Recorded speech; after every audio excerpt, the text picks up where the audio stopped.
Muy buenos días, muy buenos días.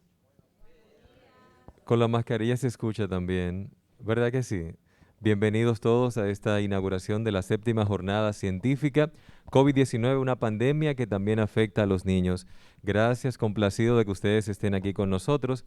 Y porque la pandemia es una situación que nos ha cambiado a toda la vida, este salón en años anteriores estuviera repleto de personas, pero en el día de hoy, respetando el distanciamiento social, y las normas de bioseguridad, estamos aquí, este grupo selecto, para reconocer a un gran hombre que ha dado mucho su vida por la medicina y qué mejor homenaje que haciéndole este reconocimiento en el marco de la pandemia, él que es médico, pediatra, infectólogo. Así que para nosotros es un placer contar con su presencia, doctor Félix Iglesias, y vamos a darle un cálido aplauso. Vamos a presentar de inmediato la mesa de honor encabezada por nuestra directora general, la doctora Damelise Ten van der Horst. Está a su lado el homenajeado de este día, el doctor Jesús Félix Iglesias. En el lado derecho, a la derecha de la doctora Ten, se encuentra nuestro queridísimo doctor Gonzalo Güemes, coordinador de enseñanza del Hospital Hugo Mendoza. Y también en la mesa de honor nos acompaña el distinguido doctor Manuel Colomé, gerente de epidemiología del Hospital Hugo Mendoza.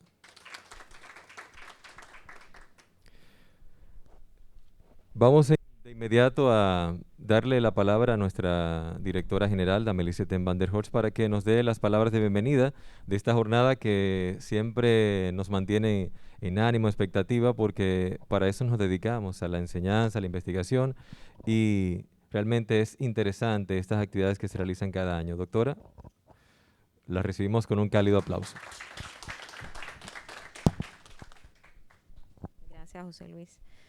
Muy buenos días y bienvenidos a todos a nuestra casa, el Hospital Pediátrico Dr. Hugo Mendoza.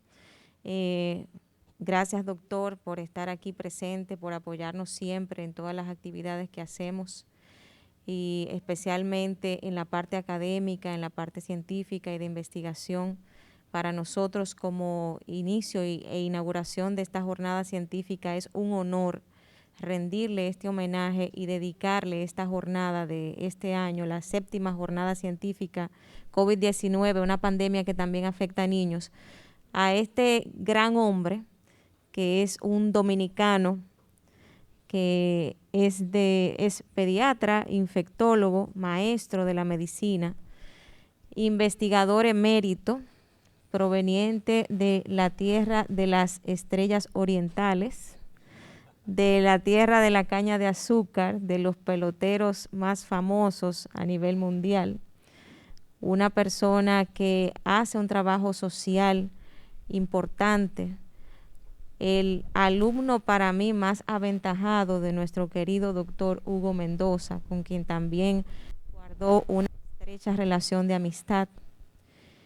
El doctor entiendo que lo describía como una persona que las cosas que le encomendaba las hacía bien y siempre cumplía con ellas.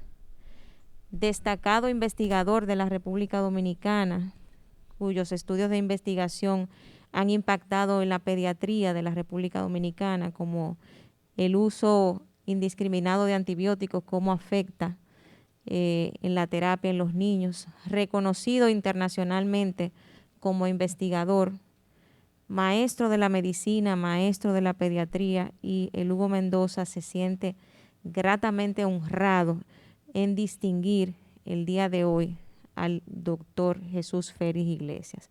Nos sentimos también muy agradecidos de que esté acompañado de su familia, de su esposa, la doctora Mónica Thorman, también infectóloga, creadora de la residencia de infectología, igual que el doctor que creó la residencia de infectología pediátrica. Para nosotros es un honor, doctora, que usted se encuentre aquí, y también de su hija. Muchas gracias por acompañarnos.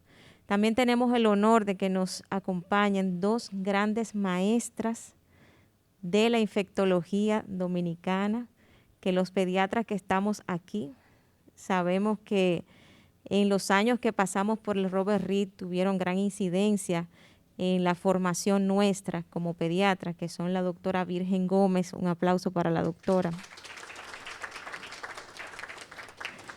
Y la doctora Jacqueline Sánchez, que yo creo que no hay nadie que sepa más de microbiología en este país que la doctora Jacqueline Sánchez. Yo la recuerdo siempre muy activa, con la bata llena de marcadores de colores. ¿Ustedes se acuerdan de eso? Y siempre veíamos la doctora que identificaba cada cosa, ese laboratorio de microbiología del Robert Rick Cabral, con una gran sensibilidad y especificidad de todo lo que siempre se buscaba. Para nosotros un honor que ustedes dos estén en el Hugo Mendoza, son visitantes distinguidas para el hospital. Pues bien, el día de hoy dejamos inaugurada nuestra 7ª jornada científica, COVID-19, una pandemia que también afecta a los niños, de una manera en este año especial, porque debido a esta pandemia estamos haciendo una jornada diferente que va a ser virtual estos 3 días, iniciando el día de hoy a partir de las 7 de la noche, con conferencias en torno al COVID y los niños, viendo el COVID desde el punto de vista integral en pediatría y mostrando lo que los pediatras quieren saber desde el punto de vista epidemiológico a cargo del doctor Manuel Colomé, dando una visión epidemiológica autóctona de lo que está sucediendo en la República Dominicana con el COVID en pediatría. Vamos también a dar visión de los diferentes tipos de especialidades, el síndrome inflamatorio multisistémico por COVID en niños por parte de cardiología. Se va a abordar a nivel quirúrgico todas las discusiones que siempre hemos tenido, no solamente en este hospital, sino en todas las instituciones, de cómo abordar el paciente para la cirugía electiva. Eso va a estar a cargo del doctor Juan Porras, es un invitado internacional, cirujano pediatra del Hospital Federico Gómez de México. O sea, va a estar bastante interesante esa ponencia. Vamos a abordar la parte inmunológica con el doctor José Alberto Torres. Vamos a ver la parte clínica y terapéutica con nuestra distinguida doctora Claribel Silva, que viene de ese equipo de infectología del Robert Rick Cabral, formada por los mejores maestros. Y vamos también a tener la parte de neumología por el doctor Alcedo Hernández, que es un también destacado neumólogo pediatra de la República Dominicana, gerente de neumología de este hospital, y la parte también clínica por intensivo pediatra. O sea que va a ser, también tenemos por parte de imágenes la visión del clínico, lo que el clínico debe saber en cuanto a las imágenes de pacientes con COVID-19, a cargo de nuestro gerente de imágenes, que es el doctor Barnaby. O sea que vamos a tener una jornada sin desperdicios. Los invitamos a que se suscriban a nuestro canal de YouTube, Hospital Pediátrico Dr. Hugo Mendoza, para que a partir de hoy a las 7 de la noche y durante estos 3 días gocen de ese banquete científico que será ofrecido gratuitamente por el Hospital Pediátrico Dr. Hugo Mendoza. Pues enhorabuena, auguramos muchos éxitos a esta jornada. Gracias.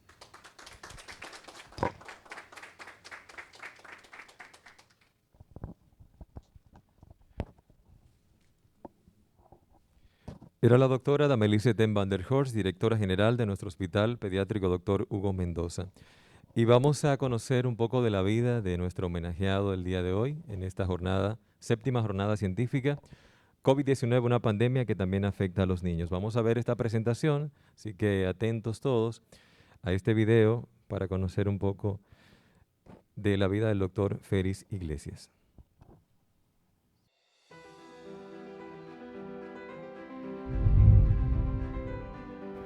El doctor Jesús Félix Iglesias es el responsable del desarrollo de la infectología académica en la República Dominicana, lo que fue motivo de inspiración para nosotras y nos ha dado el privilegio de ser partícipes de su equipo de trabajo e investigación.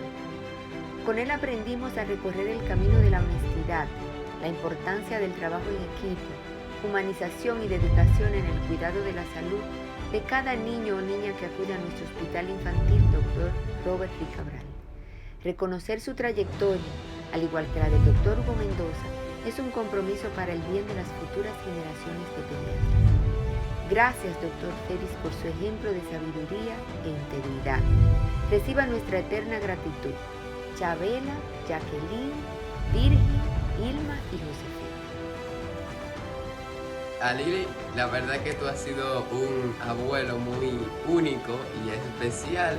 Me has enseñado muchas cosas, como el buceo y la vida en el mar. Y también una de mis cosas favoritas ha sido que tú me enseñaste sobre el pargo inglés, que es un pez muy exótico de las aguas dominicanas. Gracias por poner felicidad en cada momento que yo pasé contigo. Para mí fue una muy bonita experiencia hacer campaña contigo por San Pedro. Y aunque no ganamos, para mí tú siempre vas a ser senador. Aunque tú seas que me puye y eso no me gusta para nada, yo te voy a seguir queriendo mucho.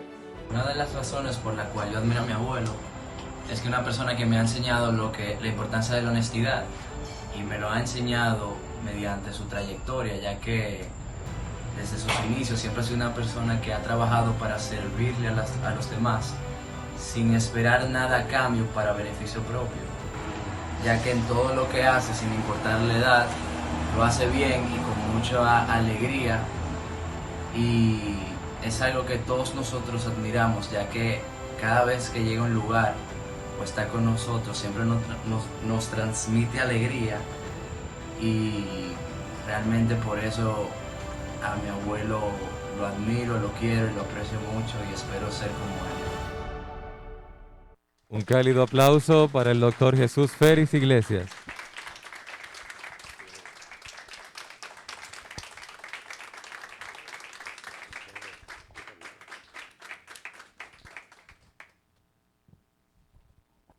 Todavía el reconocimiento no termina. Vamos ahora a leer un poco de la semblanza y vimos el testimonio de sus nietos. Parece que ha sido un gran abuelo, además de un gran médico, así que un cálido aplauso nuevamente para el doctor Félix Iglesias. Doctor Jesús Félix Iglesias. Este prestigioso pediatra y distinguido ciudadano nació en San Pedro de Macorís en el año 1946. Realizó sus estudios universitarios en la Universidad Autónoma de Santo Domingo, de donde egresó en el año 1972. Se trasladó a México, en donde realizó estudios especializados de pediatría en el Hospital Infantil de México, afiliado a la Universidad Nacional Autónoma de México. Desde su regreso al país, la docencia fue una de sus prioridades y así se inició como profesor de pediatría en la UAS y profesor de posgrado en la Clínica Infantil Dr. Robert Reed Cabral, ambas posiciones desde el mismo 1975. En ese mismo hospital fue jefe de la Unidad de Cuidados Intensivos desde el año 1975 al 1981. En el año 1979 designado jefe de enseñanza de la Residencia en Pediatría del Hospital Infantil Dr. Robert Reed Cabral. Su dedicación al Hospital Dr. Robert Reed Cabral le llevó a ser jefe del Departamento de Enfermedades Infectocontagiosas. En el año 1982 fundó la Residencia de Infectología Pediátrica en el Hospital Robert Reed. En el año 1983 fue designado jefe de la Residencia de Infectología Pediátrica del Hospital Dr. Robert Reed Cabral. Y en ese mismo año fue nombrado profesor de Infectología de la Universidad Central del Este. También inició docencia en la Universidad Nacional Pedro Enrique Sureña, UNFU. Por su experiencia en la pediatría en general y de la infectología pediátrica en particular, impartió docencia en la Escuela de Ciencias de la Salud de la Marina Norteamericana en Bethesda, Maryland, en el periodo 1990-1993.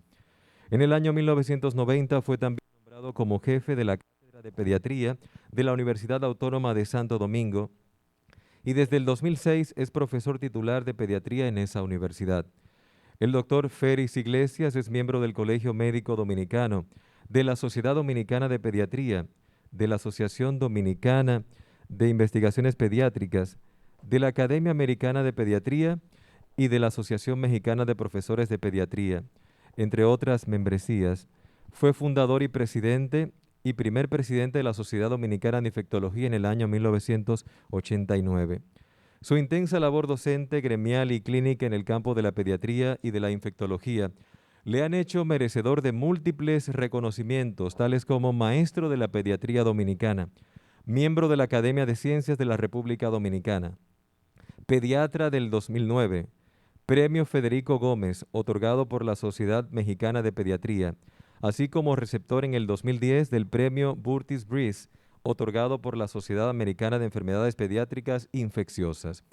El doctor Félix Iglesias ha sido muy activo en las publicaciones científicas dominicanas y ha sido director de la revista Archivos Dominicanos de Pediatría, director de la revista Médica Dominicana, director del Boletín de Infectología, editor asociado de la Revista Panamericana de Infectología y miembro del cuerpo editorial del Journal of Pediatric Infectious Disease. Ha publicado más de un centenar de trabajos en revistas nacionales e internacionales y ha escrito 10 capítulos de libros en calidad de colaborador. Ha sido un importante colaborador de Profamilia y del Instituto Nacional de la Salud. En el año 1989 fue miembro del Movimiento de Renovación Moderno. Es articulista de importantes medios de comunicación en nuestro país. Ha sido productor de programas televisivos, Ecología, Salud, Educación y Cumbres de Opiniones. También productor radial del programa Conversando en Salud. Una vida fructífera de excelente labor profesional y ciudadana son motivo de orgullo para todos los dominicanos. Por eso el Hospital Pediátrico reconoce en esta jornada al doctor Félix Iglesias. Un cálido aplauso.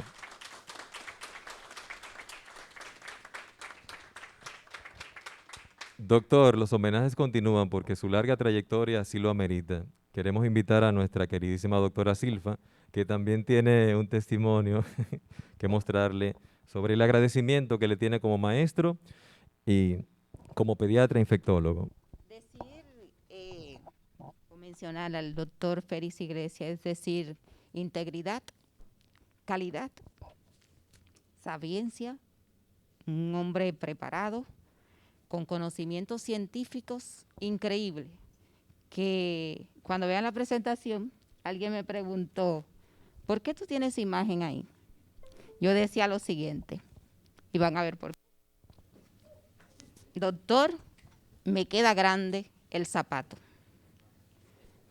Déjeme decirle que ponerme o semejarme, cualquiera de nosotros, yo sé que siente lo mismo, ponernos en el lugar de usted, nos queda grande el zapato, vuelvo y repito, por el ser humano que es, por las cosas que nos ha dejado, el legado que a cada una de nosotros usted nos ha enseñado. Y van a ver por qué. Porque ha sido el emprendedor, el impulsador e innovador a tratar de que muchas cosas que nosotros teníamos, yo nunca voy a olvidar que teníamos mucha muerte anteriormente de hemófilis influenzae tipo B, de neumococo, neumonía grave, meningitis, bacteriemia, neumococo. Pero el doctor, junto a un equipo de mujeres increíbles, se sentaron, cuando ustedes ven esa mesa redonda, así mismo en la oficina de allá de infectología, y el doctor llamaba a toda su gente y empezaba a decir, bueno, tenemos este problema, vamos a plantearnos esto, necesito un equipo. Necesito mi equipo que trabaje conmigo.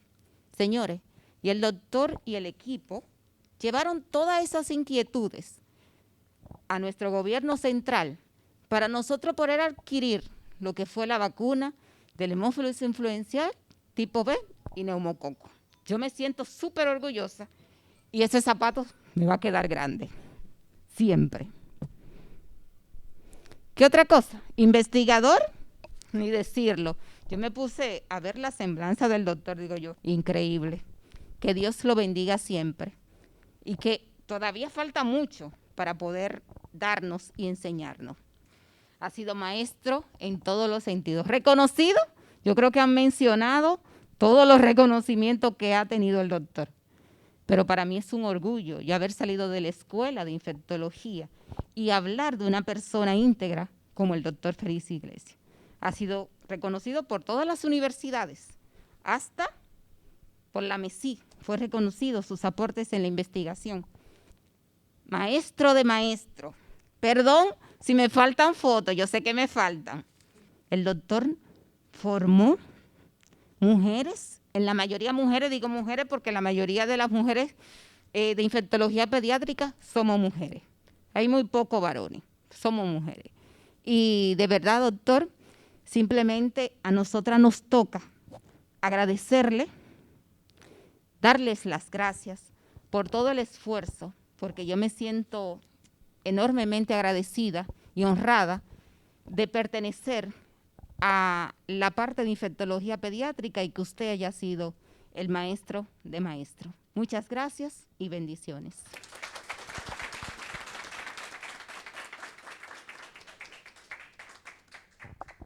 El cariño se expresa de esa manera, no hay otra manera. Y nosotros los dominicanos somos muy expresivos. Así que gracias, doctora, por estas palabras de motivación. Vamos a invitar al doctor Félix Iglesias, a la doctora Ten, para que se pongan delante.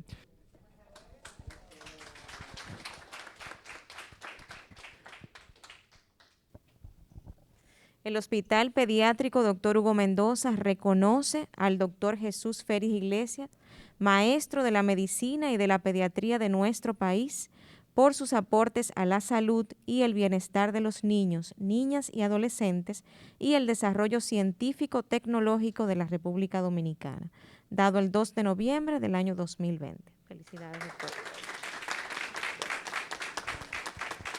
Yo quiero ponerle el pin al doctor de... El pincito. Oro. Agárrame aquí, como nuestro embajador del Hospital Pediátrico Hugo Mendoza, que siempre lo ha sido el doctor. Voy a poner aquí.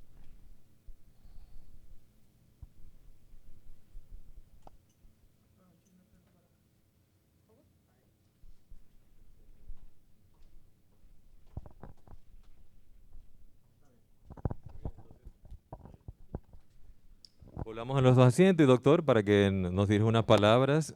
Un aplauso nuevamente cálido por este reconocimiento. Está sorprendido, doctor, los abuelos, nietos. Doctor, el micrófono es suyo. Bueno, créanme que cada vez que vengo al hospital me dan sorpresa. La primera vez no esperaba ver un hospital tan moderno y tan organizado como este. Luego, las discusiones científicas en este mismo salón, quedé maravillado. Y la jornada anterior fue una jornada con una calidad científica que no sé, envidiable realmente. Y hoy no esperaba pues este reconocimiento en primer lugar, y en segundo lugar todas estas cosas que ustedes han hecho para justificar el reconocimiento que me están dando.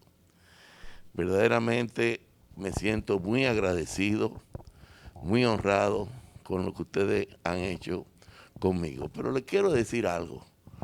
Realmente lo que he hecho es trabajar, como todos nosotros debemos hacerlo. Si la gran mayoría de nosotros toma su profesión como la hemos tomado, este país puede salir adelante más pronto que tarde.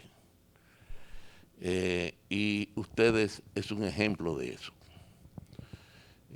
Ustedes están trabajando la pediatría, la investigación pediátrica, como tiene que ser.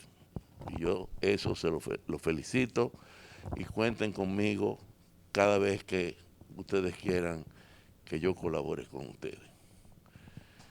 Créanme que me siento muy agradecido y le doy las gracias por este reconocimiento que, bueno, a través de los años ustedes creen que yo me lo he ganado y se lo agradezco. Gracias.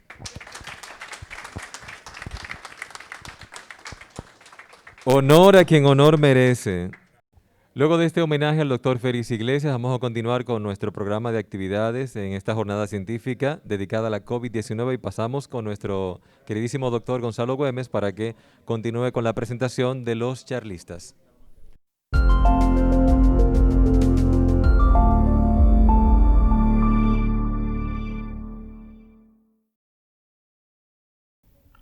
Buenas noches. El Hospital Pediátrico Dr. Hugo Mendoza se regocija en dar inicio a su 7ª jornada científica, dedicada esta vez al Dr. Jesús Félix Iglesias, ilustre maestro de la medicina dominicana. En esta ocasión, nuestro tema es COVID-19, una pandemia que también afecta a los niños. Esta noche contamos con 3 interesantes temas. En primer lugar, reactivación de cirugías en niños durante la pandemia con COVID-19, una perspectiva desde México, por el doctor Juan Domingo Porras. En segundo lugar, expondremos un caso clínico titulado Síndrome inflamatorio sistémico en COVID-19 pediátrico, que será expuesto por la doctora Gypsy Tamayo. Y finalizaremos con el tema COVID-19 y trastornos en la inmunidad, por el doctor José Torres. Cabe señalar que las preguntas podrán ser realizadas a través del chat que aparece en pantalla e irán siendo respondidas por los respectivos expositores. Estamos muy agradecidos por la gran audiencia que tenemos actualmente y sabemos que esta jornada será un gran éxito gracias a ustedes. Damos inicio a las exposiciones con el doctor Juan Domingo Porras desde México. El doctor Porras es graduado de Medicina de la Universidad La Salle en Ciudad México. Realizó la especialidad de Pediatría en el Hospital Infantil de México, Dr. Federico Gómez, donde luego continuó su preparación profesional realizando la subespecialidad en cirugía pediátrica y posteriormente se formó como cirujano torácico y endoscopista pediátrico. Actualmente se desempeña como subdirector de enseñanza e investigación en el Hospital para el Niño Poblano, ubicado en el hermoso estado de Puebla. Debo destacar mi gran estima y admiración por el doctor Porras, a quien conocí en el Hospital Infantil de México cuando se desempeñaba como R4 de cirugía en mis inicios en la especialidad. El doctor Porras nos deleitará esta noche en la apertura de nuestra jornada científica con el tema Reactivación de cirugías en niños durante la pandemia de COVID-19, una perspectiva desde México. Con ustedes, el doctor Juan Domingo Porras. Agradezco la oportunidad de participar en estas jornadas científicas del Hospital Pediátrico Dr. Hugo Mendoza y específicamente a mi amigo Gonzalo Güemes la oportunidad de poder participar y compartir con ustedes estas ideas. Hoy les compartiré los conceptos que estamos manejando en mi hospital, en el Hospital para el Niño Poblano, respecto a la reactivación de las cirugías en niños durante la pandemia de COVID-19. Voy a presentar una perspectiva de cómo estamos viendo las cosas desde México. Específicamente, describiré y discutiré la forma en que yo opino que se está navegando la pandemia, las consecuencias que se han descrito para la misma específicamente en cuestiones de salud para nuestros niños, cómo es que algunos hospitales se han propuesto reactivar su actividad quirúrgica y cuál ha sido la estrategia que hemos adoptado en mi hospital, el Hospital para el Niño Poblano. Como todos ustedes saben, la forma de navegar la pandemia ha desnudado las fortalezas y debilidades de los sistemas de salud en nuestros diferentes países. Pocos países pueden ufanarse de haberlo hecho muy bien. La mayor parte, pues, nos han quedado a deber a la sociedad. En marzo de este año, esta era la proyección de cómo se pensaba que iba a evolucionar la pandemia en los Estados Unidos y en muchos de nuestros países. Se pensaba que íbamos a tener una primera fase en donde, conforme fueran aumentando los casos, íbamos a poder tener diversas herramientas y estrategias para disminuir la transmisión en la comunidad. Pronto aprendimos que solamente eran las medidas, pues unas medidas de distanciamiento física, medidas epidemiológicas no farmacológicas, las más efectivas para disminuir dicha transmisión. Se pensaba también que teniendo 14 días continuos de disminución continua de los casos, sin que los hospitales estuvieran sobresaturados, que pudieran atender a todos los pacientes que se presentaban, que el sistema de salud pudiera ofrecerle una prueba efectiva de diagnóstico a todo caso sospechoso y que además pudiera dar seguimiento a todos los casos de sus contactos, pudiéramos estar en condiciones de reabrir la economía y la actividad y las diferentes actividades humanas. Esto permitiría ganar tiempo para poder diseñar una vacuna segura, efectiva y que estuviera bien probada, o bien un tratamiento efectivo que disminuyera aún más el número de casos y se pasara a una fase de inmunización activa de tal forma que cuando hubiera un nivel crítico de la población completamente inmunizada, se estuviera en condiciones de regresar a las condiciones prepandemia y prepararnos para la siguiente pandemia. Sin embargo, este fue un mundo muy ideal. Lo que hoy sabemos es que la pandemia se está comportando en una fase que en muchos países, por ejemplo México, no se está logrando un control y un descenso radical en el número de casos. Se está fluctuando en el número de casos y se está dando en forma simultánea la reapertura de las actividades económicas de los pacientes. Y aún estamos lejos, a meses de distancia, de contar con una inmunización activa, probada, útil para los seres humanos, y estamos muy probablemente a años de contar con una fase de preparación efectiva para la siguiente pandemia. Este comportamiento tiene consecuencias que ya estamos viviendo. Desde mayo de este año, el equipo de la Escuela de Salud Pública Bloomberg de Johns Hopkins en Baltimore predijo que la pandemia iba a tener efectos sobre la disponibilidad de profesionales de la salud, la disponibilidad de equipos e insumos, así como iba a incrementar la demanda de los servicios de salud, disminuyendo el acceso a los mismos, impactando en la provisión y uso de los servicios y esto afectando radicalmente la cobertura de los servicios de salud. A menor cobertura, mayor probabilidad de vivir desenlaces no deseados por parte de un sistema de salud.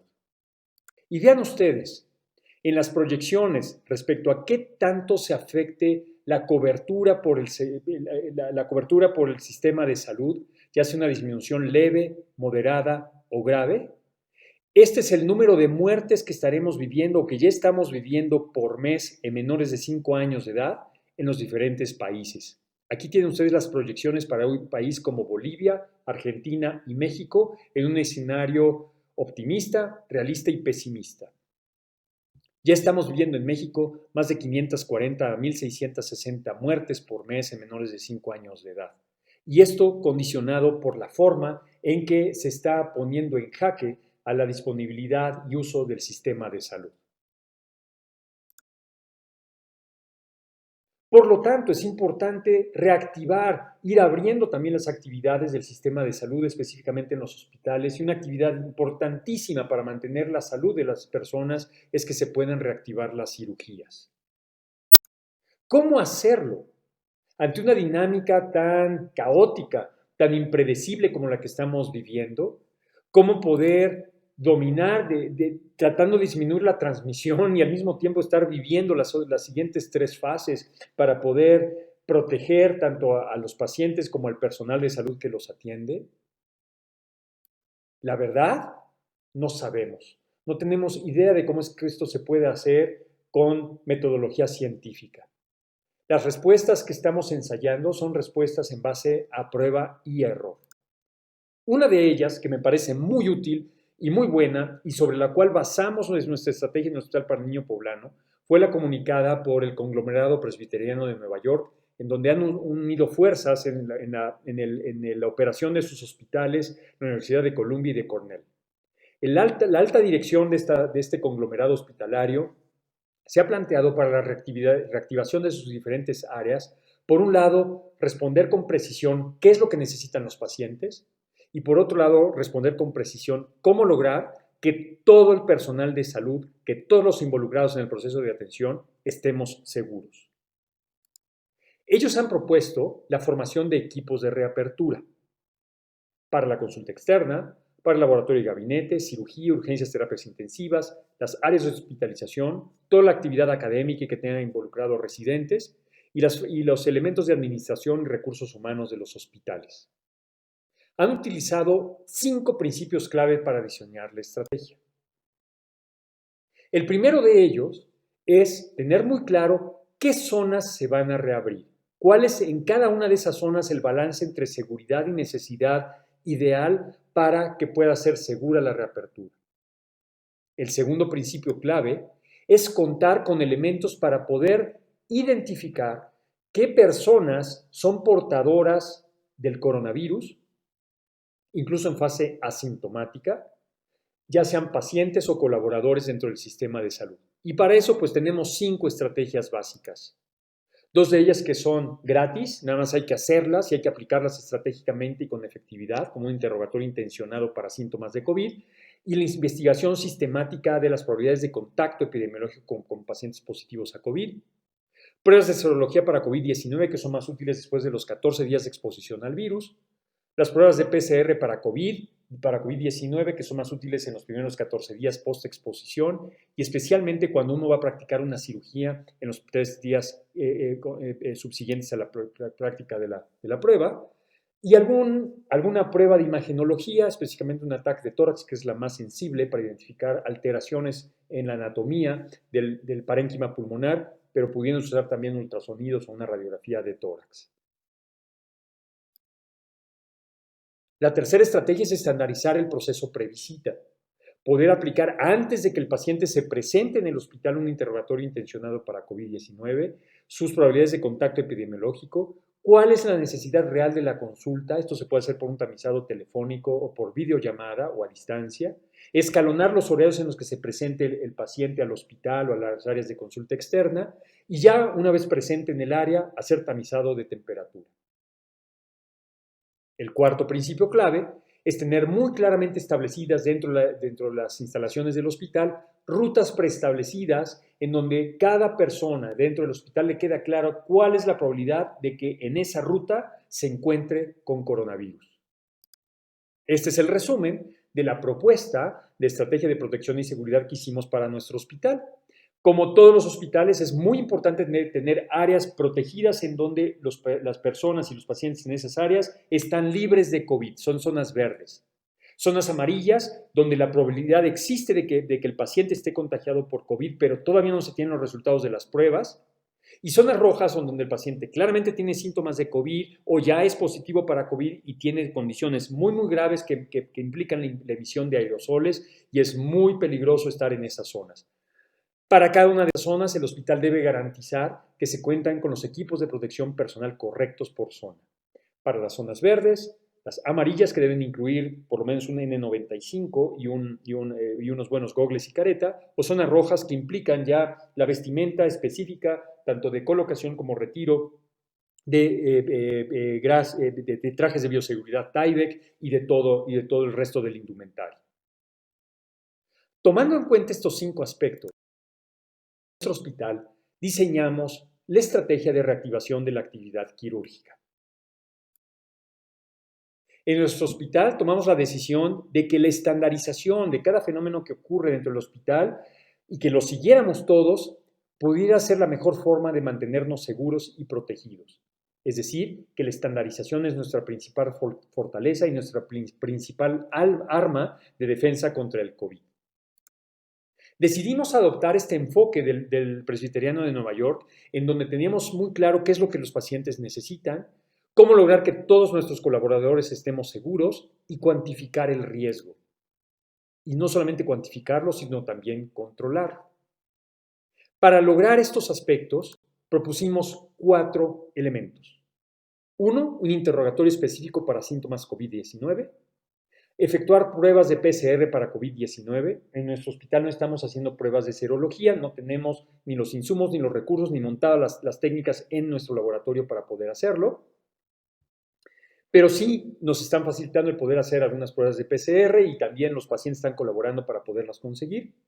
Aplicamos un instrumento que se llama PIMENTS, que en unos momentos más se los voy a platicar, que es una adaptación del instrumento que propuso el Departamento de Cirugía de la Universidad de Chicago para cuantificar las probabilidades de que el paciente esté expuesto a COVID y que sufra consecuencias de un procedimiento quirúrgico si es que es portador de COVID versus el riesgo de no hacerle la cirugía.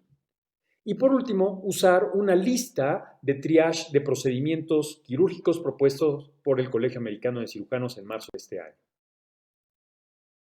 Este es el listado de procedimientos que propone el Colegio Americano de Cirujanos.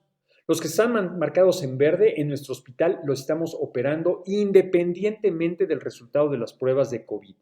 Dependiendo del tipo de procedimiento y si requiere o no instrumentación de la vía aérea o del tracto digestivo superior, es el grado de equipos de protección personal que se recomienda para nuestro personal y los tipos de procesos que se utilizan para el mismo.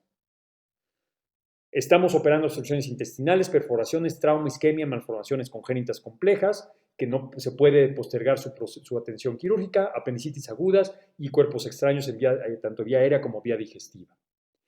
Estas condiciones, los amarillos, selectivos prioritarios, como cirugía oncológica, las las portoenteroanastomosis tipo Kasai, el drenaje de abscesos, los accesos vasculares, colecistectomías, gastrostomías, dilataciones esofágicas, dependiendo de la condición del paciente, y tenemos tiempo de hacer prueba COVID. Si todo está negativo, procedemos a hacer el procedimiento en su mismo internamiento del paciente, y es decir, no se va a postergar más de 2 a 8 semanas el procedimiento, y aquellos procedimientos que sí es seguro postergarlos más allá de 8 semanas, que son todos estos que están aquí enumerados. Decidimos incorporar estos aspectos a los formatos de evaluación preoperatoria y preanestésica de nuestros pacientes. Aquí les presento estos formatos que yo diseñé para la seguridad de nuestros pacientes en el preoperatorio. Arriba está la hoja de evaluación preoperatoria y preanestésica, en donde se evalúan sistemáticamente los antecedentes del paciente, las características de sus laboratorios y gabinetes, así como el plan quirúrgico anestésico del mismo. Después un semáforo preoperatorio en donde evaluamos antes de que el paciente se movilice del área del hospital en donde está hacia el quirófano, los 17 elementos que es muy importante estar conscientes antes de llevar al paciente al quirófano. Si le falta uno, el paciente se queda en la zona donde está y hasta que esté resuelto es que se mueve a quirófano. Y finalmente, en el reverso de nuestras hojas de evaluación es que está el instrumento del PIMENTS, que es un instrumento para clasificar la cirugía que sea médicamente necesaria y que no sea tan sensible al tiempo para decidir efectuarla. Este instrumento, como ya les platicaba, es una adaptación de la propuesta que hizo el Departamento de Cirugía, inicialmente para pacientes adultos por parte de la Universidad de Chicago y posteriormente propuesta también para niños. La modificamos en nuestro hospital porque pensamos que queda mucho mejor adaptada a nuestra realidad en México y específicamente en nuestro hospital para el niño poblano. Específicamente del procedimiento, el PIMENTS que proponemos tiene 7 elementos. ¿Cuánto va a durar la cirugía? ¿Qué estancia hospitalera se espera para el paciente? ¿Qué tan probable es que se necesite terapia intensiva después de esa cirugía? ¿Cuál es el sangrado operatorio esperado para esa operación? ¿Cuántas personas deben participar dentro del equipo quirúrgico para esa cirugía? ¿Qué tan probable es que el paciente requiere intubación? ¿Y en qué región anatómica del cuerpo se va a efectuar la cirugía? Este rubro tiene una calificación mínima de 7 y máxima de 35. Respecto al rubro de la enfermedad, son 6 elementos los que se evalúan. ¿Existe alguna opción no operatoria para el procedimiento? Por ejemplo, para una invaginación intestinal, la opción no operatoria es una desinvaginación guiada por ultrasonido o guiada por fluoroscopía en el área de rayos X y no en quirófano. ¿Qué recursos o riesgos tiene la opción no quirúrgica? ¿Qué impacto puede tener en el desenlace de esa enfermedad el retrasar la cirugía 2 semanas? ¿Qué impacto puede tener en la dificultad y el riesgo para esa cirugía el retrasar 2 semanas la cirugía? ¿Qué impacto puede tener en el desenlace final de la enfermedad retrasar más de 8 semanas la cirugía? ¿O en la dificultad y riesgo de la misma el postergarla 8 semanas? Aquí también el puntaje mínimo es de 6 y máximo de 30. Y finalmente en las características del paciente. ¿Qué edad tiene? ¿Cuáles son las características de su funcionamiento pulmonar? Si tiene alguna enfermedad pulmonar crónica o hipertensión pulmonar. Si tiene diabetes u obesidad. Si es cardiópata. Si tiene algún grado de inmunocompromiso o de cáncer. Y qué tan probable es la exposición a alguna persona con COVID-19 en las últimas 2 semanas. Así, los pacientes que tienen un puntaje por debajo de 55 es que se puede proceder a la cirugía. Los que tienen un puntaje mayor a 65 definitivamente se postergan y de acuerdo a la disponibilidad de recursos del hospital, tanto en quirófano como de personal o en áreas de terapia intensiva y los diversos servicios de apoyo, es que se decide si se opera o no en ese internamiento el paciente. En nuestro hospital se tiene un quirófano COVID en donde nuestros anestesiólogos tienen estandarizado todo el proceso de atención anestésica de estos pacientes y solamente intervienen un anestesiólogo y su ayudante para hacer el procedimiento anestésico inicial. Y cada miembro del equipo quirúrgico, del equipo de cirujanos, dependiendo de qué tan probable es que se tope con el coronavirus de frente en la cirugía, se hace responsable de decidir su propio nivel de protección personal, ya sea un nivel 2, como se muestra a la izquierda de esta imagen, o un nivel 3, como se muestra a la derecha. Conclusión. En el Hospital para el Niño Poblano, estamos tomando en cuenta lo que necesitan nuestros pacientes, tanto como cómo lograr que todo nuestro personal esté seguro, tratando de cuantificar y controlar el riesgo utilizando diferentes elementos de estandarización, trabajando en equipo y manteniendo en alto nuestro entusiasmo. Ha sido un honor y un placer participar con ustedes presentando estas ideas. Aquí les comparto mis datos de contacto. Por favor, cualquiera de ustedes que tenga dudas, que quiera saber más respecto a lo que estamos haciendo, cómo estamos resolviendo las cosas en mi hospital, podemos aprender juntos, por supuesto. Si están interesados en un paseo virtual por nuestro hospital, con mucho gusto me pueden contactar. Aquí tienen mis cuentas de Facebook y de Instagram, así como la página web de mi consultorio particular, y con mucho gusto. Aquí en México tienen hermanos, tienen personas que nos gusta compartir y ayudar y generar nuevo conocimiento. Un abrazo muy fuerte para todos. Gracias. Continuamos ahora con la exposición de la doctora Gypsy Tamayo. La doctora Tamayo es egresada de Medicina de la Universidad Autónoma de Santo Domingo, UASD. Cursó su posgrado en Pediatría en el Hospital Central de las Fuerzas Armadas y la Policía Nacional y luego se subespecializó en Cardiología Pediátrica en el Hospital Militar Universitario Dr. Carlos Arbelo en Caracas, Venezuela. Se desempeña como cardióloga infantil en el Hospital Francisco E. Moscoso Puello y en el Hospital Pediátrico Dr. Hugo Mendoza. La doctora Tamayo nos presentará un caso clínico titulado Síndrome inflamatorio sistémico en COVID-19 pediátrico. Hola, le habla la doctora Gypsy Tamayo, cardiólogo pediatra. Es para mí un inmenso placer estar compartiendo con ustedes hoy en esta 7ª jornada científica del Hospital Hugo Mendoza.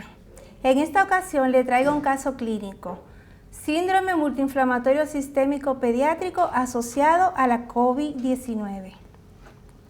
Se trata de una femenina de 10 años que ingresó el 12 de septiembre del 2020. La información obtenida del expediente y de la madre. Los motivos de consulta fueron fiebre, cefalea, dolor abdominal, vómitos. La historia de la enfermedad actual es la siguiente. Esta paciente llega a emergencia referida de otro centro con historia de fiebre no termometrada, sin predominio de horario, acompañado de cefalea, vómitos y dolor abdominal. Referido en epigastrio y flanco derecho. Dolor a nivel cervical con adenopatías bilaterales dolorosa de 4 días de evolución. En dicho centro, fue recibida hipotensa, siendo manejada con soluciones endovenosas en cantidad no especificada y analgésicos tipo diclofenac. Consideran trasladarla con el diagnóstico de un probable dengue con signo de alarma. Al examen físico tenemos una paciente de 44 kilos con una talla de 136 centímetros, 1.29 de superficie corporal, la cual nos llega hemodinámicamente inestable, con palidez generalizada, pulsos periféricos imperceptibles, ingurgitación yugular, frialdad distal, llenado capilar de más de 4 segundos, distrés respiratorio marcado. Con unos signos vitales de 126 latidos por minuto de frecuencia cardíaca, tensión arterial 150 milímetros de mercurio. A la revisión por sistema, el sistema cardiovascular con taquicardia, no se auscultan soplos durante el momento y ruidos cardíacos rítmicos. El sistema respiratorio con murmullo vesicular disminuido con roncus y crepitantes dispersos. Abdomen globoso distendido a expensa de líquido ascítico, no megalia. Neurológico no era valorable en ese momento, ya que el paciente estaba bajo efectos de sedación. Pupilas isocóricas levemente reactivas. Se manejó en la emergencia con solución cristaloide, con escasa respuesta. Se inicia infusión de norepinefrina y se intuba en secuencia rápida, conectándose a ventilación mecánica y se traslada a la unidad de cuidados intensivos en condiciones críticas, donde persistían datos de choque, hipotensa oligoanúrica, con mala perfusión periférica en condiciones generales críticas. Se ingresó con el diagnóstico de síndrome febril, probable dengue con signos de alarma, shock tóxico, amebiasis intestinal. En los primeros exámenes de laboratorio reportó una hemoglobina de 12.2 gramos por decilitro, un hematócrito de 30.5 a expensa de neutrófilos 81.5%, proteína C reactiva, eritrosedimentación y procalcitonina, las cuales estaban positivas y la procalcitonina estaba elevada. Estudios controles revelan que la paciente continuaba con disminución de la hemoglobina, meritando ser transfundida en una ocasión, con un hematócrito en 28.5 a expensa de neutrófilo. Una ferritina, la cual estaba elevada, un dimerol que estaba elevado y la albúmina disminuida. Transaminasas que continuaban elevadas. Los estudios paraclínicos que se les realizaron fueron un electrocardiograma, que para ese momento estaba normal para dicha paciente, una radiografía de tórax donde se evidenciaba un infiltrado algodonoso con un flujo pulmonar aumentado, sonografía de partes blandas con adenopatía cervical bilateral de predominio derecho y una sonografía abdominal con datos subjetivos de pancreatitis aguda y colecistitis leve.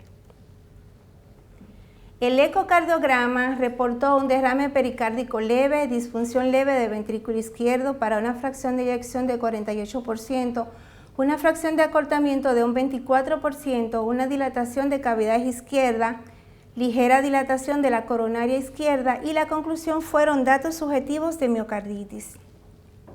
Acudimos a realizar la valoración cardíaca en dicha paciente, las cuales, una vez realizado el ecocardiograma con los hallazgos descritos, pensamos estar frente a un síndrome inflamatorio sistémico asociado a COVID.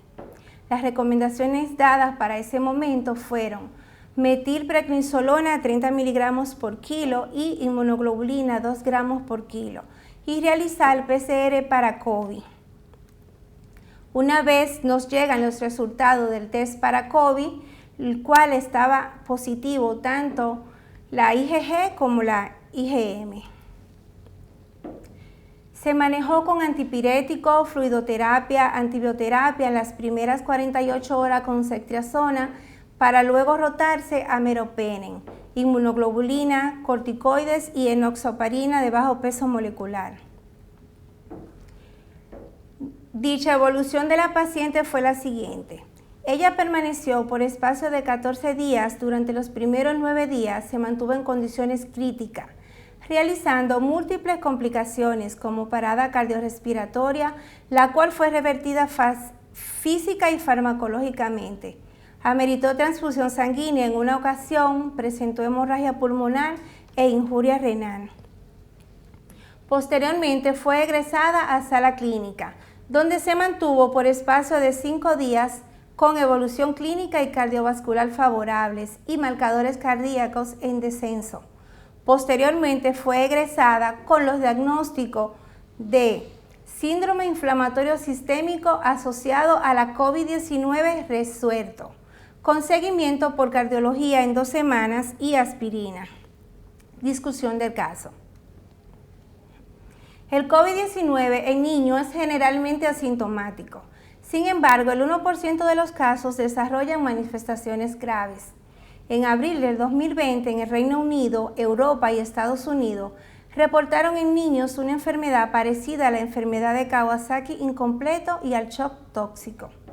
Esta enfermedad posteriormente se asoció a la infección a COVID-19, denominándose síndrome inflamatorio multisistémico pediátrico asociado a SARS-CoV-2. El síndrome inflamatorio multisistémico en niños es una afección en la que diferentes partes del cuerpo pueden inflamarse, incluidos el corazón, los pulmones, los riñones, el cerebro, la piel, los ojos y los órganos gastrointestinales. En cuanto a la epidemiología, en Estados Unidos se han reportado la mayor cantidad de casos, específicamente en el estado de Nueva York. Hay reporte de 186 casos de niños con síndrome inflamatorio sistémico, menores de 21 años. La mayor incidencia es en niños de 1 a 4 años con un 28%, seguido por los de 5 a 9 con un 25%.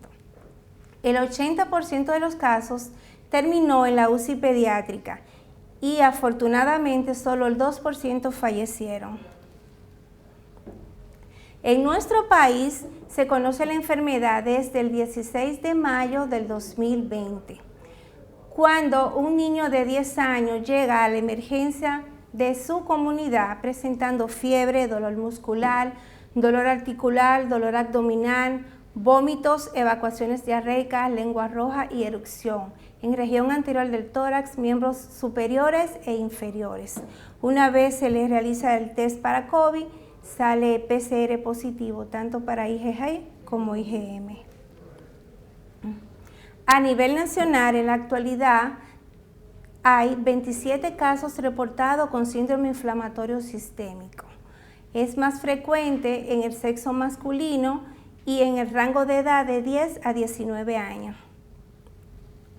La fisiopatología todavía no está muy clara, ya que faltan estudios y todavía estamos en el curso de la enfermedad. Pero se cree que hay 3 hipótesis que hablan de una desregulación inmunológica. Se ha sugerido que el síndrome es el resultado de una respuesta inmune anormal al virus, con algunas similitudes clínicas con la enfermedad de Kawasaki, el síndrome de activación de macrófagos y el síndrome de liberación de citoquinas. El virus SARS-CoV-2, muchos niños afectados tienen pruebas negativas de reacción en cadenas de la polimerasa para el SARS-CoV-2, pero tienen serología positiva y aún así tienen síndrome inflamatorio multisistémico. Se cree también que actúa un mecanismo de lesión miocárdica, donde estos mecanismos de lesión dan las posibles causas concluyentes como miocarditis, cardiomiopatía por estrés y raramente isquemias causadas por la afectación de la arteria coronaria. Las manifestaciones clínicas son las siguientes. Los signos y síntomas son muy parecidos, como ya les dije anteriormente, a la enfermedad de Kawasaki. Estos niños van a presentar eyección conjuntival, lengua roja o afambresada, edema en miembros inferiores, petequia en la región anterior del cuello, dolor abdominal y siempre va a haber fiebre, que puede ser más de 3 días y mayor de 38 grados. Las pruebas que le vamos a solicitar para llegar al diagnóstico es el hemograma, los ionogramas, la bioquímica hepática y la albúmina, la bioquímica cardíaca como el BNP, el ProBNP y las troponinas, gasometría, marcadores inflamatorios, estudios de coagulación y hemocurtivo que generalmente dan negativo. Los estudios complementarios a realizar son las radiografías de tórax, el ecocardiograma, el electrocardiograma y la tomografía. El tratamiento va a ser dirigido de la siguiente manera. Utilizaremos antibioterapia de manera empírica, iniciando con ceftriaxona más vancomicina. En aquellos pacientes que tienen insuficiencia renal aguda, cefazolina más piperacina. Se utilizarán fármacos antiviral. La función de las terapias antivirales de SARS-CoV-2 como Remdesivir en el tratamiento de MIS es incierta.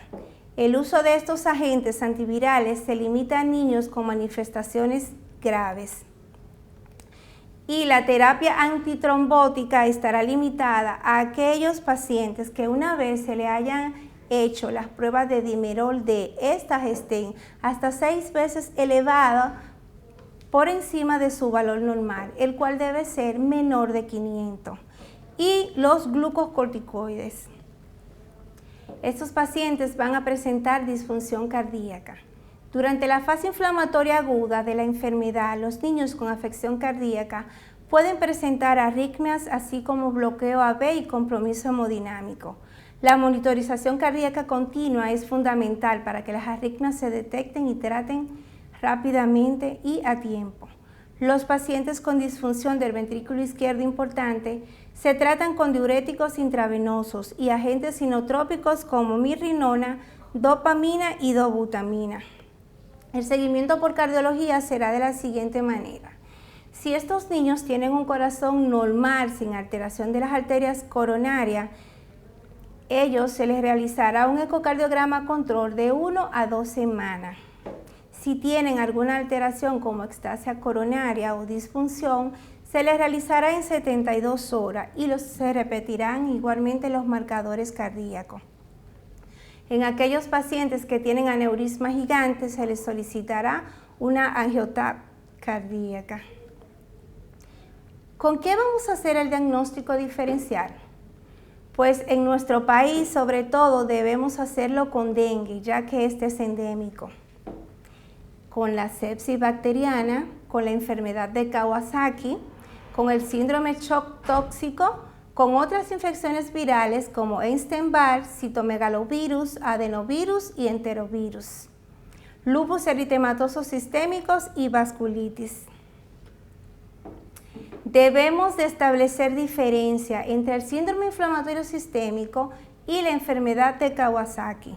Vemos que el síndrome inflamatorio sistémico, con sus siglas en inglés MIS, afectan comúnmente a niños de diferentes edades y es más común en lactantes y adolescentes, mientras que la enfermedad de Kawasaki generalmente afecta a niños menores de 5 años. El MIS en los niños negro e hispano parece estar desproporcionadamente afectados y los niños asiáticos representan solo un pequeño número de casos. Por el contrario, el Kawasaki clásico tiene una mayor incidencia en Asia Oriental y en niños de ascendencia asiática. Los síntomas gastrointestinales, particularmente el dolor abdominal, son muy frecuentes en el MIS, mientras que estos síntomas son menos prominentes en el Kawasaki clásico. Los marcadores inflamatorios, especialmente la ferritina y el dimerol D, tienden a ser más elevados en el síndrome inflamatorio multisistémico MIS que en comparación con la enfermedad de Kawasaki. También habrán diferencias significativas en el síndrome inflamatorio sistémico versus dengue. ¿Cómo son? Que en el dengue estos pacientes van a tener neutropenia y en el síndrome inflamatorio sistémico neutrofilia. En el dengue tendrán linfocitosis y en el síndrome inflamatorio sistémico se encontrará completamente normal. El hematócrito en el dengue estará aumentado y en el síndrome inflamatorio sistémico estará normal. El pronóstico de estos pacientes es incierto, dado que es una entidad nueva y faltan estudios de seguimiento a largo plazo. Aunque en este caso el paciente tuvo un desenlace favorable, no todos los pacientes ameritan cuidados intensivos, ya que el síndrome inflamatorio sistémico tiene muchas similitudes con la enfermedad de Kawasaki y el síndrome de shock tóxico. El curso de la enfermedad puede ser muy severo y muchos niños requieren intervenciones de cuidados intensivos y terminan con disfunción cardíaca aguda que limitan su desarrollo permanente y hasta le puede costar la vida.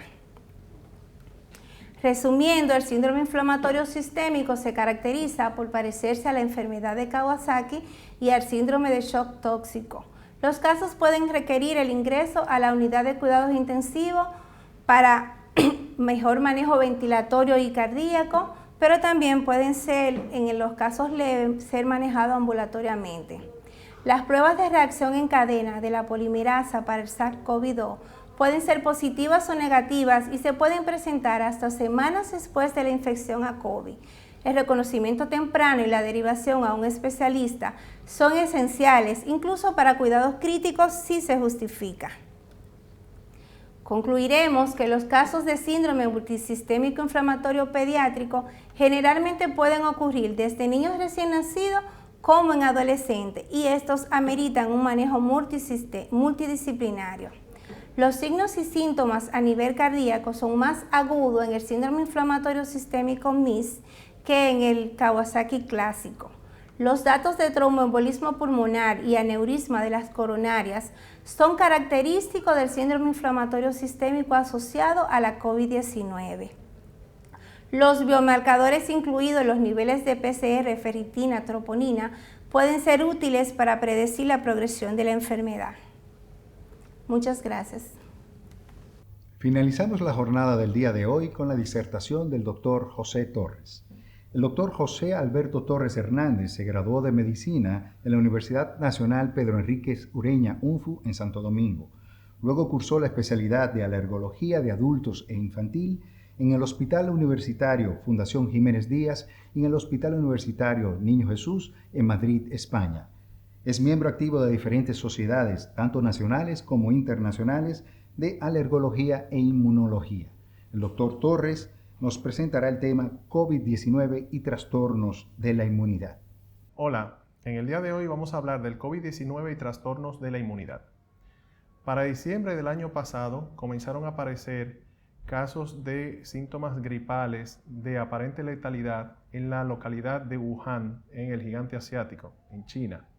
Rápidamente las autoridades sanitarias empezaron a investigar qué estaba ocurriendo y encontraron que en un mercado de venta de animales había sido el punto donde habían surgido estos casos, por lo cual se pudo comprobar que se trataba de una zoonosis, es decir, una enfermedad transmitida por el consumo, en este caso, de murciélagos, que fueron los primeros casos que se describieron de un cuadro gripal con síntomas severos, y que esta infección rápidamente se fue extendiendo a lo largo de la comunidad de Wuhan y luego hacia otras regiones de China. Finalmente se pudo aislar el virus del cual no se tenía conocimiento, un virus totalmente desconocido, y se pudo comprobar que se trataba de un nuevo coronavirus. Este cuadro se le etiquetó con el nombre de síndrome respiratorio agudo severo, o también SARS-CoV-2. Y los casos aumentaron de forma exponencial, ya no solamente en China, sino que empezaron a migrar a partir de los viajes propios por la época de Navidad hacia el resto del continente asiático, hacia Australia, y ya para enero se habían documentado los primeros casos en Europa y ya en febrero en América. Finalmente, la Organización Mundial de la Salud para marzo del 2020 tuvo que detectar ya y finalmente etiquetar esta situación de epidemia como una pandemia mundial, donde ya se encontraron 381,000 personas infectadas en 195 países, con una cifra total de muertos de hasta 16,000. Las cifras han ido en aumento considerablemente hasta llegar al punto en nuestros últimos días donde el número de infectados ronda ya los casi 40 millones de personas, con 1.1 millones de personas fallecidas. En el caso de República Dominicana, hasta este fin de semana último, contamos con 121,347 personas infectadas y con un rango de 2,199 personas fallecidas. Bien, vamos a hablar un poquito del coronavirus. Coronavirus es un virus que pertenece a una amplia familia de los virus de ARN, la familia de los coronavirus, que están presentes tanto en animales y en humanos. En el caso del ser humano, incluso hay 4 especies que están presentes, incluso en las pruebas que se hacen de rutina, en el hisopado del panel viral. Son 4 especies que producen tienen una baja virulencia por sus síntomas respiratorios. Sin embargo, este nuevo coronavirus, COVID-19, se ha comprobado que está íntimamente relacionado con las otras epidemias que han acontecido en los últimos 10 años, el SARS-CoV y el síndrome respiratorio agudo de Medio Oriente. Estos virus se encuentran en el medio ambiente, se replican en los pulmones y producen cuadros gripales severos que se complican con neumonía y finalmente con insuficiencia respiratoria aguda, que es la principal causa de muerte. A nivel genético, el SARS-CoV-2, el COVID-19 y el SARS-CoV tienen una similitud de hasta un 79% y hasta un 98% con el mismo virus presente en el murciélago y en otra especie animal llamada pangolín. Es un virus que se transmite por vía aérea a través de los aerosoles, de las gotas que emitimos, a través de los estornudos, la tos. E igualmente, estas gotas pueden entrar en contacto con nuestras manos y las personas fácilmente infectarse al rozar, al tocarse las mucosas. Sin embargo, no hay evidencia de transmisión a través de la vía sexual o a través de la sangre, y se pensó que la vía fecal oral podía ser también una forma de contagio. Sin embargo, esto fue desestimado. Con relación a la patogenia de este virus, vamos a hablar de un virus complejo, de un virus pesado por la cantidad de estructuras que tiene en sí. Es un virus que se caracteriza porque en su cobertura externa tiene la presencia de unas proteínas en forma de espiga, como se conocen en inglés spikes, que le dan un aspecto de corona. Cuando se ve al microscopio, este virus tiene un aspecto de corona. Esta proteína tiene dos subunidades, la subunidad 1 y la subunidad 2, siendo la subunidad 1 la más importante porque tiene un dominio aminoterminal y un dominio de unión al receptor, que este dominio de unión al receptor es el que se va a unir precisamente al receptor diana, es decir, al receptor de la enzima convertidora de angiotensina 2, que se encuentra precisamente en las células epiteliales de las vías aéreas y células epiteliales alveolares, como también en células endoteliales vasculares y macrófagos en el pulmón. Una vez el virus penetra algunas de estas células a las que ataca, el virus es endocitado y lanza al medio el virión que se pone en contacto con las proteasas de los ribosomas, y en ese momento inicia la infección y la replicación del virus.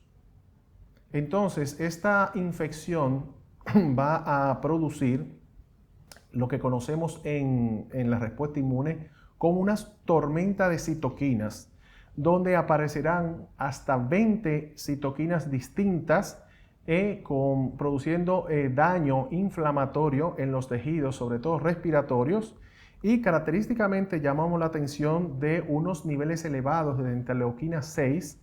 Por lo tanto, a medida que se ha estudiado y se ha conocido este virus, se han tratado de dirigir los esfuerzos terapéuticos hacia esta citoquina, la interleuquina 6, es donde se han dirigido las estrategias terapéuticas.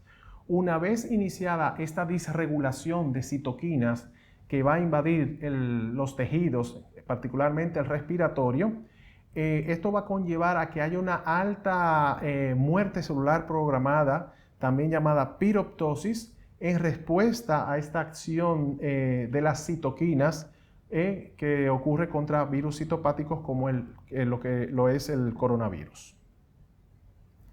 Con relación a la respuesta inmunológica, ¿qué vamos a esperar? Los linfocitos T inicialmente entran en contacto el virus con nuestro organismo, empiezan a activarse, especialmente los linfocitos TCD4, que van a producir citoquinas que van a reclutar a macrófagos pulmonares y activar a los linfocitos TCD8 en las vías aéreas. Paralelamente, estos linfocitos que se están clonando en gran cantidad a nivel pulmonar, va a haber una disminución a nivel periférico, y es lo que conocemos como secuestro inmunológico, es decir, se van a concentrar la mayor cantidad de linfocitos T a nivel del tejido pulmonar, disminuyendo los linfocitos a nivel periférico.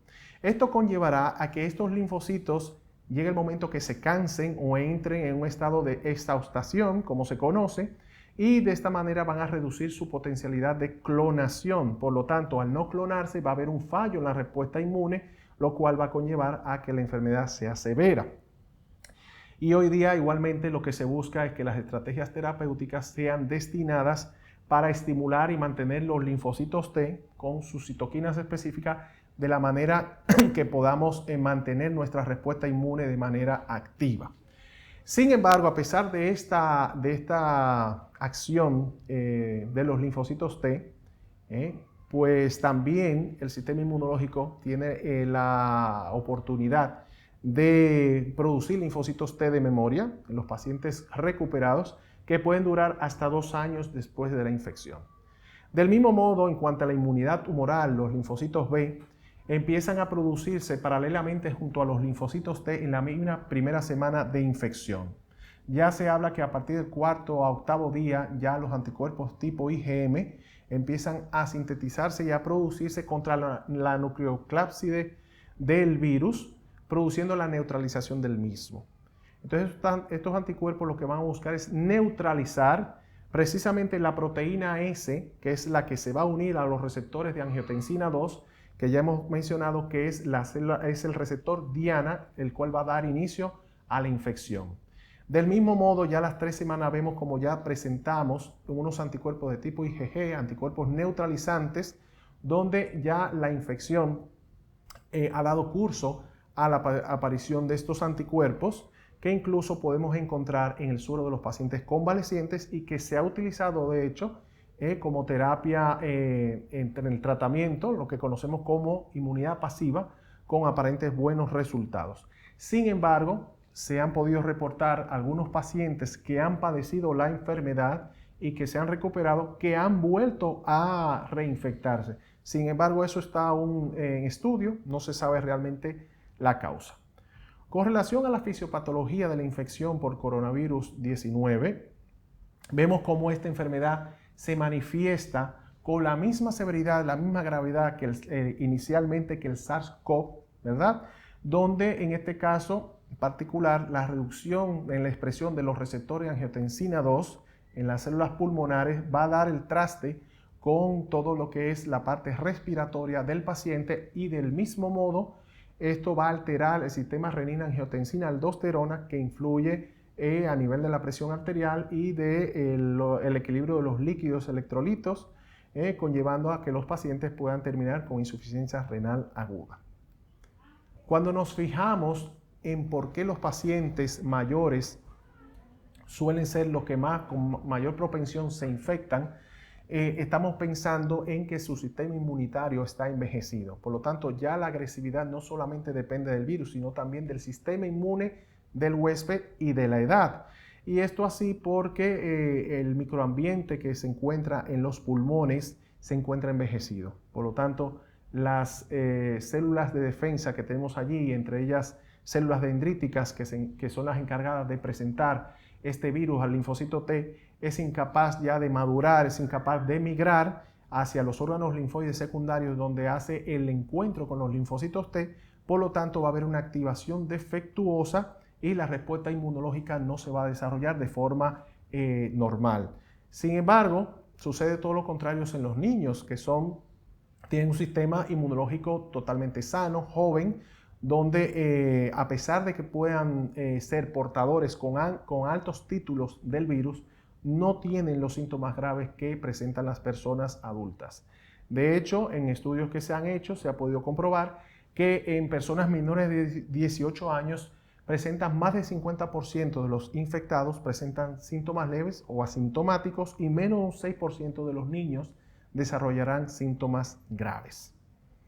En cuanto a la clínica respiratoria es la más importante. Se presenta un síndrome de distrés respiratorio agudo grave, donde los pacientes van a presentar disnea severa con hipoxemia, lo cual conlleva una insuficiencia respiratoria aguda.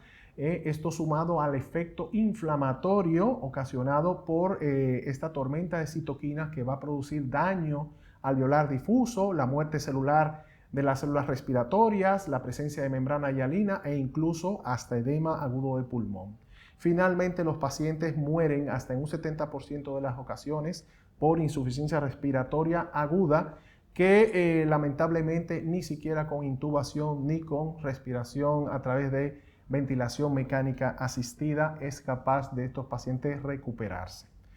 Además, tenemos que por la misma tormenta de citoquinas acontece un daño multiorgánico a nivel cardíaco, hepático y renal, que puede favorecer la presencia de infecciones sobreañadidas, ocasionando la muerte por sepsis bacteriana hasta en un 28% de las ocasiones. Con relación a la respuesta alérgica del coronavirus, vemos cómo los pacientes alérgicos que tienen como seña particular la presencia del anticuerpo IgE, ¿verdad? Este anticuerpo IgE, en desventaja con relación de la población sana, amortigua la respuesta inmune frente a los virus, porque no tiene el perfil típico de citoquinas que tienen los pacientes que tienen una respuesta TH1 viable. Estos pacientes alérgicos tienen un perfil de citoquinas TH2, lo cual les impide la producción adecuada de citoquinas, en especial los interferones, que están relacionados con la maduración de las células dendríticas. Sin embargo, a pesar de este hándicap que tienen los pacientes alérgicos, tienen a su favor la presencia de los eosinófilos. Son células inflamatorias que prolongan los síntomas alérgicos, pero tienen un papel protagónico también en la eliminación del virus y en la defensa viral del huésped. Por lo tanto, se ha visto que los pacientes que tienen un alto número de eosinófilos en circulación y a nivel tisular por el efecto de la neurotoxina recombinante derivada de los eosinófilos, se ha visto como hay una disminución de la infectividad por coronavirus. Por lo tanto, se ha visto que la presencia de eosinófilos tiene una capacidad protectora que se ha podido explicar incluso en los pacientes asmáticos que tienen una baja prevalencia de infecciones por coronavirus. Por lo tanto, niveles bajos de eosinófilos en sangre, lo mismo que es decir eosinopenia, esto traduce gravedad. Por lo tanto, ante la presencia de eosinopenia, son pacientes que van a tener una morbimortalidad mayor que aquellos que tienen unos niveles de eosinófilos normales o mayores, lo cual podría considerarse un indicador de mejoría. Bien, pero ¿cómo manejamos a los pacientes alérgicos a partir de la infección del coronavirus? ¿Cuál ha sido el impacto y cuál ha sido el desenvolvimiento de cada una de estas patologías? Vamos a comenzar hablando de la rinitis alérgica, que es una comorbilidad importante, frecuente y de alto riesgo para el contagio por coronavirus. Y más que nada porque, como sabemos, la nariz y los ojos son los órganos diana, los órganos target para la infección del coronavirus. Por lo tanto, los pacientes alérgicos que tienen rinitis característicamente se manifiestan con picor nasal, prurito nasal, picor en los ojos, estornudos, moqueo, etcétera, etcétera, lo cual conlleva a que el paciente intente rascarse, intente frotarse los ojos, llevándose las manos contagiadas con el virus en las manos y pudiéndose contagiar. Por lo tanto, a estos pacientes les pedimos que realicen lavados estrictos con agua y jabón, con soluciones sanitizantes, alcohol, antiséptico, etcétera, etcétera, de manera frecuente. Tenemos que tener pendiente siempre la medida de evitación de los alérgenos, sobre todo en el interior, básicamente por lo mismo, pues los pacientes van a intentar tocarse la nariz y los ojos. En estos pacientes tenemos que mantenerlos con su tratamiento, con sus antihistamínicos, sus esteroides nasales para prevenir precisamente los síntomas. Con relación al asma alérgico, teóricamente los pacientes asmáticos deberían tener una mayor susceptibilidad y severidad de los síntomas por coronavirus 19, dado que tienen una débil respuesta inmune ante los estímulos virales, como he comentado antes. Y esto así porque los pacientes alérgicos, en el caso de los asmáticos, un 80% que tienen presencia de IgE, tienen un perfil de citoquinas TH2 que impide que la respuesta sea dirigida hacia los virus, porque están desprovistos de los interferones necesarios presentes en las células epiteliales o en los macrófagos alveolares, por lo cual aumentaría el riesgo de infecciones virales. Sin embargo, como he comentado anteriormente, hay estudios que contradicen esta teoría, dado que la respuesta inflamatoria tardía y crónica de los pacientes asmáticos está mediada por los eosinófilos. Y vuelvo a repetir esto porque el eosinófilo es una célula que tiene un efecto protector, dado que la interleuquina 5, que es la que estimula y perpetúa la respuesta inflamatoria por los eosinófilos, permite en cierto modo proteger al individuo asmático de la posible infección por coronavirus y en caso de que se infecte, pues que los síntomas sean en menor intensidad o gravedad. Por lo tanto, estos pacientes asmáticos deben continuar con su tratamiento, con sus broncodilatadores, esteroides inhalados y en aquellos casos que sean pacientes de asma severo, su tratamiento con sus anticuerpos monoclonales como la anti-IgE o el omalizumab. En el caso de los pacientes alérgicos a alimentos, en teoría, en esta situación que tenemos a casi toda la población confinada a sus hogares, los pacientes alérgicos a alimentos deberían ser pacientes que tuvieran una mayor seguridad. Sin embargo, el mismo hecho de estar encerrados en la casa ha hecho que también muchas personas pues ahora pidan alimentos fuera del hogar, entonces se exponen muchas veces a alérgenos que no tienen control de ellos mismos, alimentos novedosos, comidas rápidas, comidas de los vecinos, etcétera, etcétera, y ahí es donde existe el alto riesgo de que los pacientes puedan tener reacciones alérgicas alimentarias. Por lo tanto, en el caso de los niños, los padres tienen que tener un estricto control y cuidado de los mismos. Además, tiene que existir, aparte de la supervisión, asegurar de que los alimentos sean adecuados, una dieta balanceada, proporcionar antioxidantes, vitaminas, etcétera, etcétera, para aumentar las defensas en los pacientes. Tiene que haber un plan de actuación en combinación con su médico especialista mantenerse en contacto continuamente, sobre todo aquellos pacientes que tienen un alto riesgo de anafilaxia alimentaria. Por lo tanto, deben de tener sus medicamentos a mano, sus antihistamínicos, esteroides orales y en algunos casos sus ampollas de adrenalina o autoinyectores. En el caso de los pacientes con dermatitis atópica, la dermatitis atópica no se ha podido asociar a mayor riesgo de infección por coronavirus.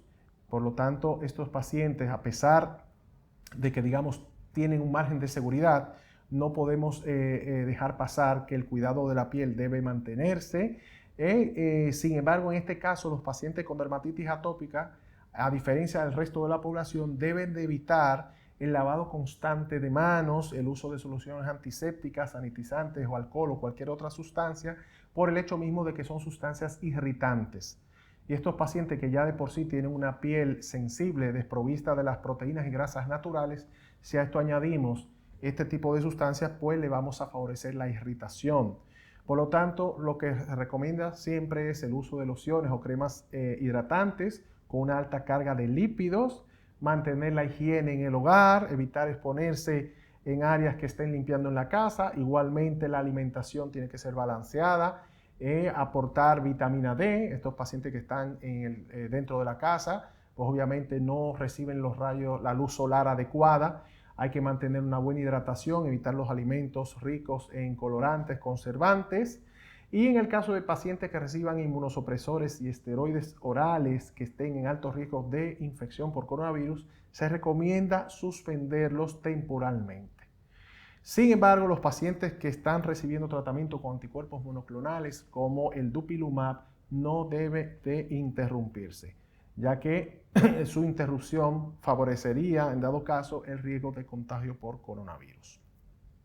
En el caso de los pacientes con urticaria, otra patología también muy frecuente y que causa quebraderos de cabeza en la familia, no solamente en el paciente, hay que enseñarle a los pacientes y a los familiares mediante educación preventiva cómo deben de manejarse en el hogar. Hay que mantener el tratamiento en el caso de los pacientes con urticaria crónica con sus anticuerpos monoclonales, con el omalizumab, para prevenir el riesgo de una disregulación de citoquinas en caso de que los pacientes no reciban el tratamiento adecuado. Igualmente, son pacientes que deben de manejarse con mucha hidratación, hidratación cutánea y oral, no solamente, dieta balanceada, igualmente evitar los alimentos ricos en irritantes, colorantes, etcétera, etcétera. Con relación a la alergia a medicamentos, los pacientes que presenten alguna reacción, a menos que no sea algo de gravedad o de urgencia, se podría prorrogar en el tiempo y poder administrar una droga alternativa a estos pacientes. Igualmente, a nivel clínico, las pruebas diagnósticas que amerita un paciente, a menos que sean estrictamente necesarias, como he repetido antes, se postergan para después.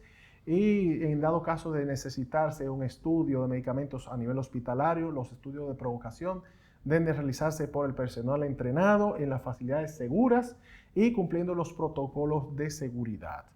En el caso de necesitarse alguna desensibilización por no haber una alternativa adecuada para pacientes, en el caso de los niños ingresados por cáncer que reciben quimioterapia, se podría hacer solamente en determinados casos y manejándose con los protocolos de seguridad adecuados. Con relación a los pacientes alérgicos al látex, en aquellos casos donde haya duda o sospecha de un paciente haber presentado una reacción por manipulación con productos que contienen látex, sobre todo en ambientes como hospitales, clínicas, consultorios dentales o unidades diagnósticas, pues a estos pacientes se les debe recomendar evitar la exposición al látex, utilizar guantes de nitrilo o de vinilo, sobre todo advertir de manera general los pacientes que tienen mayor riesgo, aquellos que tienen malformaciones genitourinarias, espina bífida, dermatitis atópica y asma, son pacientes donde tenemos que tener mayor precaución a la hora de manejarles. Con relación a las inmunizaciones e inmunodeficiencias, debemos de seguir el calendario vacunal según está pautado, sin ningún tipo de excepción, ya que el beneficio de vacunarse es mucho mayor que el no hacerlo. Se debe hacer hincapié en las vacunas antineumocócicas y antimeningocócicas. Igualmente, la Academia Americana de Pediatría recomienda la vacunación universal contra la influenza a partir ya de este otoño, tanto los pacientes alérgicos como el resto de la familia a partir de los 6 meses de edad. En el caso de los pacientes que tengan alguna inmunodeficiencia primaria, debería considerarse la vacuna de la influenza, pero siempre con la inactiva. De igual manera, los protocolos de vacunación deben de hacerse en las unidades de vacunación con la seguridad adecuada, citando a los pacientes de manera individual, evitando las masificaciones en estas unidades de vacunación. De igual forma, los pacientes que reciben tratamiento de reemplazo con inmunoglobulinas no deben de descontinuar el tratamiento, deben seguir sus ciclos sin ningún tipo de alteración, dirigiéndose al hospital, manteniendo los protocolos de seguridad. De igual manera, los pacientes que necesitan de alguna forma transfusiones de sangre, paquetes globulares, plasma, plaquetas, etcétera, etcétera, pueden realizarse sin ningún tipo de problema, ya que, como dije al inicio, no hay riesgo de contagio a través de la sangre del coronavirus. Bien, con relación a la inmunoterapia con alérgenos, igualmente pacientes alérgicos, pacientes que tienen asma, deben de mantener el tratamiento sin interrupción porque ayuda a mejorar los síntomas, a mantenerse controlados y esto hace que no tengamos que utilizar medicación adicional, lo cual en el caso de interrumpir podríamos tener pacientes con crisis asmáticas que serían vulnerables para infecciones respiratorias, entre ellas el coronavirus 19. Por lo tanto, estos pacientes que interrumpieran su tratamiento podrían ser potenciales transmisores intradomiciliarios de este virus.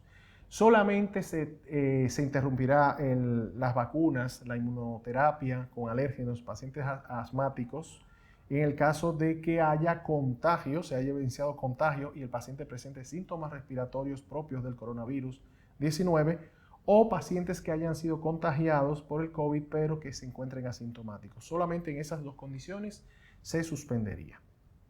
Bien, finalmente ya para concluir, ¿cómo vamos a hacer el abordaje de los pacientes alérgicos en las consultas?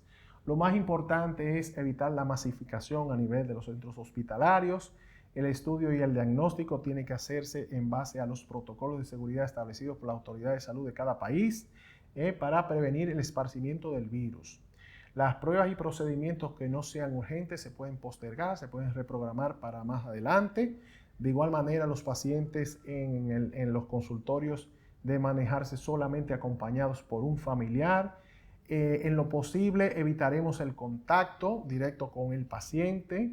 De igual manera, los pacientes que sean de seguimiento, una opción que es muy prudente es hacer las visitas de forma virtual. Es recomendable precisamente para evitar la masificación en los centros hospitalarios. Vamos a darle sí prioridad en consultas a los pacientes que hayan padecido de alguna anafilaxia en los últimos meses, que tengan un asma mal controlado o que hayan tenido alguna reacción alérgica medicamentosa que haya puesto en juego su vida particular. Tenemos que hacer un plan de actuación con estos pacientes, hacer una terapia, prácticamente educación preventiva.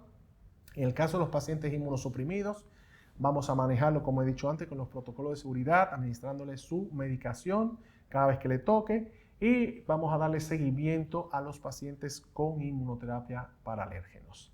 Bien, finalmente quiero dejar un mensaje final a todos los colegas y a todas las personas que han participado en esta jornada científica. Sabemos de sobra de la importancia y de la gravedad que tenemos en nuestra vida, en nuestros tiempos. Probablemente la infección por coronavirus ha sido el tema que más se ha debatido y más se ha estudiado en los últimos meses y probablemente en las últimas décadas de nuestras vidas. Ha sido un problema que nos ha alterado totalmente, sin embargo es un reto a nivel profesional el que tenemos por delante, el de que todas las especialidades de alguna manera u otra que han estado involucradas con esta infección podamos seguir conociendo, seguir aprendiendo cada vez más de este virus, aportando todo lo que podamos con la finalidad de encontrar una solución a este terrible problema. Finalmente quiero pues agradecer su atención Les damos las gracias a todos ustedes por habernos acompañado hasta este momento en que finalizamos el primer día de nuestra jornada. Recuerden que mañana martes y el miércoles continuamos con interesantísimas exposiciones. No dejen de participar, no dejen de acompañarnos y gracias por todo.